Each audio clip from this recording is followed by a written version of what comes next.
Hi అండి. మీరెప్పుడన్నా ఈ ఆనపకాయ చారుని ట్రై చేశారా? ట్రై చేయకపోతే ఈసారి ట్రై చేయండి. చాలా బాగుంటుంది. ఇది మా నాన్నమ్మ రెసిపీ అండి. నాకైతే చాలా అంటే చాలా ఇష్టం.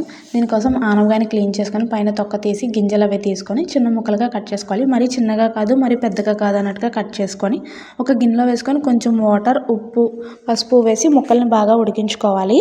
ఈ ముక్కలు బాగా ఉడికిన తర్వాత ఇందులో సరిపడా చింతపండు రసం, కొంచెం వాటర్, బెండకాయలు, పచ్చిమిరపకాయలు, ఉల్లిపాయలు, టమాటాలు ఇవన్నీ వేసుకున్న తర్వాత ఒక హాఫ్ స్పూన్ కారం, కొంచెం పులుపుని అడ్జస్ట్ చేయడానికి చిన్న బెల్లం ముక్క, ఉప్పు కూడా వేసుకొని బాగా కలుపుకొని ఇది చారు బాగా మరిగించుకోవాలి. ఈ చారు పప్పు, ఆవాలు, జీలకర్ర, వెల్లుల్లి, కరివేపాకు, ఎండుమిర్చి ఇవన్నీ వేసుకొని తాలింపు వేసుకోవాలి. ఈ తాలింపు మంచిగా ఎర్రగా ఫ్రై అయిన తర్వాత ఈ చారు అందులో వేసుకొని తాలింపు పెట్టుకొని లాస్ట్లో కొత్తిమీర వేసుకొని బాగా కలుపుకొని స్టవ్ ఆఫ్ చేసేసుకోవడం అండి. ఇది వేడివేడి అన్నంలో వేసుకొని మజ్జిగ మిరపకాయలు నంచుకు పెట్టుకుంటే చాలా అంటే చాలా బాగుంటుంది. రోజు మీద ఎక్కువగా అన్నం తింటారు. వీడియో నచ్చితే లైక్ చేసి మన ఛానల్ని సబ్స్క్రైబ్ చేసుకోండి.